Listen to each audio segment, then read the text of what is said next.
Hello again. How is everything? Good? Alright. It may come to no surprise that I too started playing Valorant. As I've said in my last video, I enjoy FPS games quite a bit, so heading into another FPS game would be quite natural for someone like me to do. It also doesn't help that I was peer pressured into playing the game since most of my friends play it too. Shout out to the Sci-Hi legends.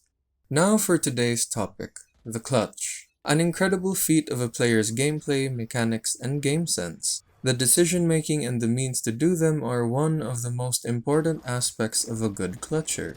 These decisions are made in very quick succession based on the information the clutcher receives in real time. The sound of footsteps, the areas where your teammates have been killed, the info they give you, the timings when you meet the enemy team, common peek corners, common angles, camp angles, and so much more. All these are essential to being a good player in any FPS. So how does one really go about all this information? I wanted to make this video to help newer players understand why many people act the way they do, especially in clutch situations. Although this is mostly a reflection of what I do when I try to clutch a round out, or in this case, the whole match.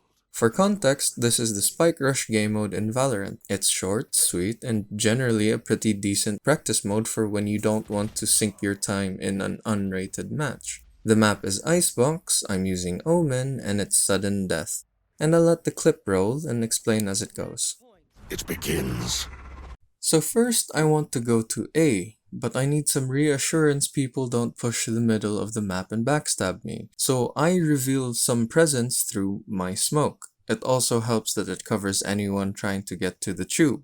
Now the potential mistake here is thinking you are completely safe to cross. No, it never is. People can still shoot through the smoke or even push through it, and the position I'm trying to get is notorious for smoke pushers, so it's best to know that it's never fully safe. Cover going out.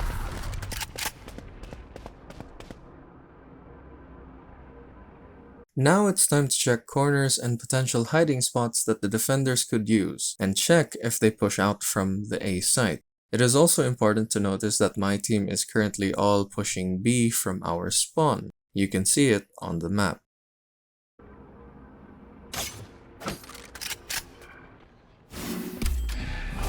So now I use my teleportation skill to get a positional advantage against people who push or people holding the main angle from the site. I check the common spots and a teammate dies on B, standard routine. I see an enemy jet near the middle of the map near the underside of the tube or connector, and I'm currently falling back. Lights out.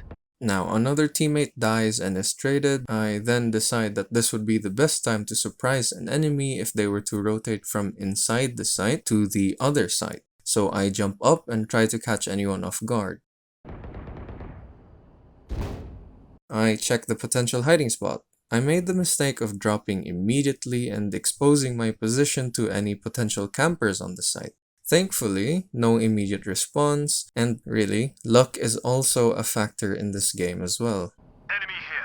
Here, I really have no idea why I checked that side again when I should really have focused more on the site. I think my instinct was to check that spot again because I didn't really get to see it earlier, but now I would know that if anyone was to be there, they would probably already have killed me. Holding a trigger finger is a tough itch to not scratch, trust me. And another teammate dies at the other side. It's also at this point that I'm desperate for information.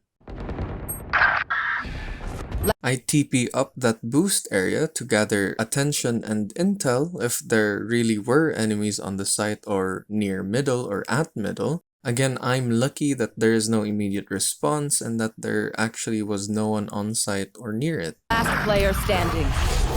Get out of my way!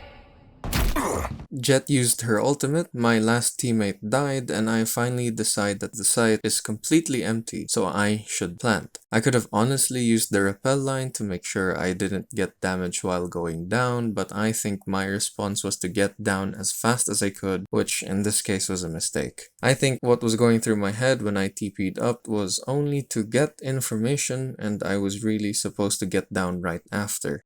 I don't work well under pressure, honestly. Spike planted. I decide for the corner open plant because it would have been the quickest plant, but also because of how I planned to play around it. I wanted to use the same area that I went through to site and defend having my back towards our spawn, thinking that they would go through their spawn to defuse the bomb. So I then go towards that area again, knife out to make it faster.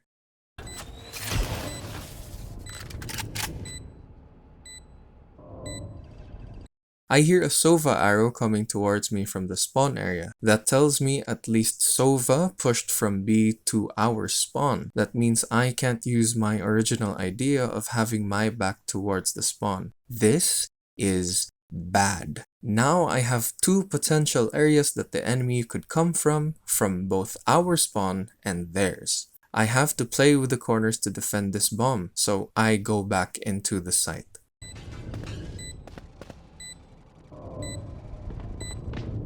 I point my crosshair towards a potential area where the enemy could already be, and then I hear two distinct footstep sounds from behind me. So now I know that Sova and at least one enemy is coming from our spawn.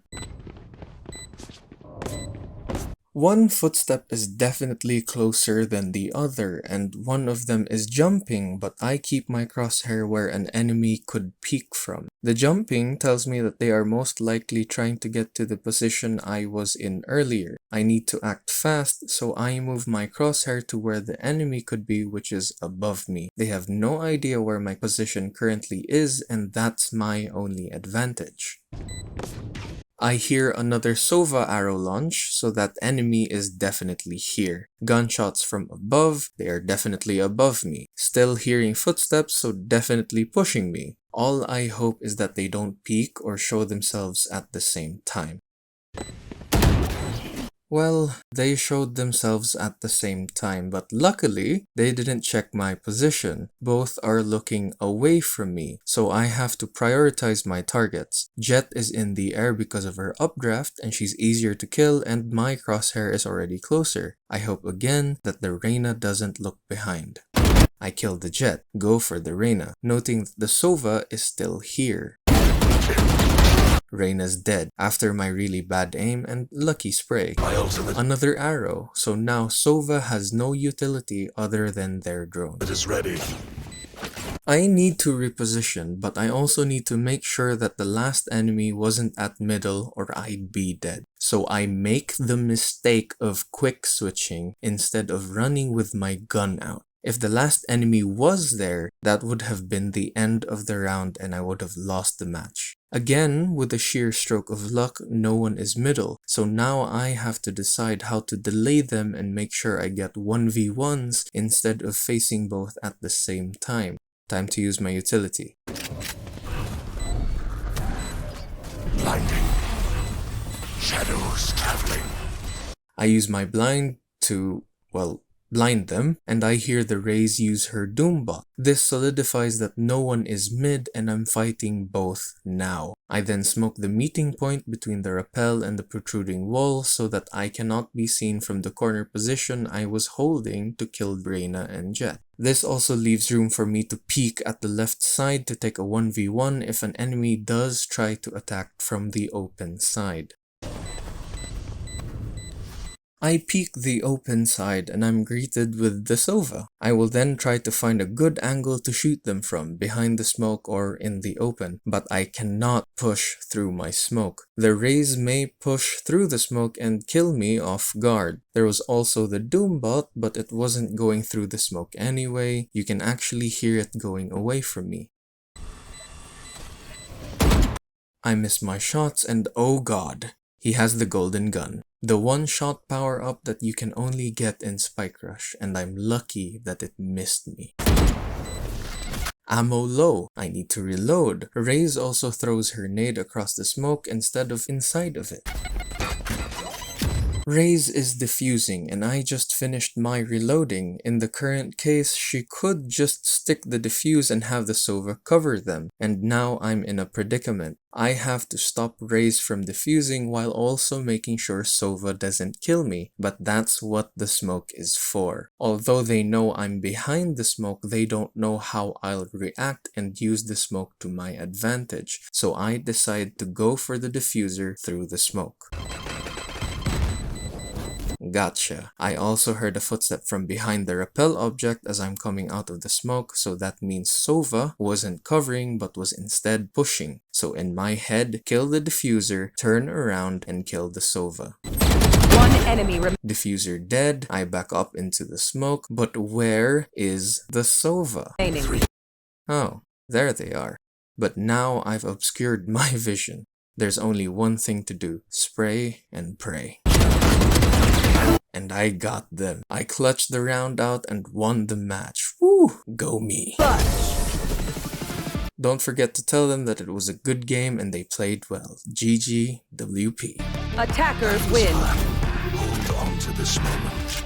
We can't stop here.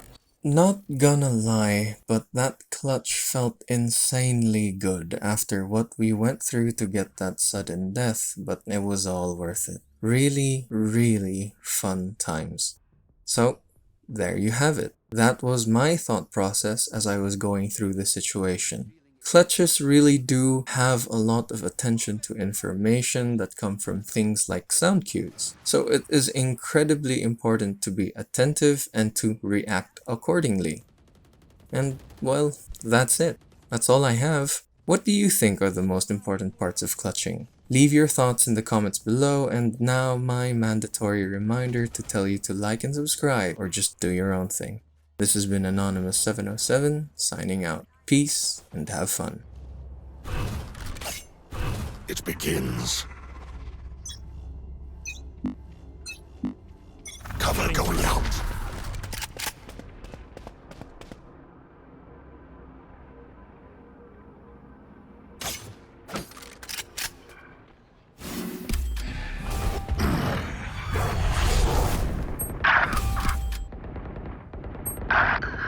Lights out. Enemy here. Last player standing. Get out of my way!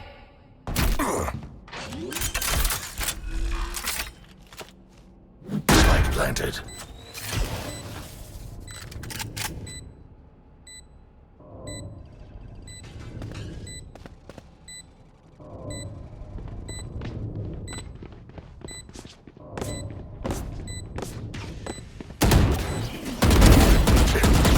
My ultimate is ready. Blinding. Shadows traveling.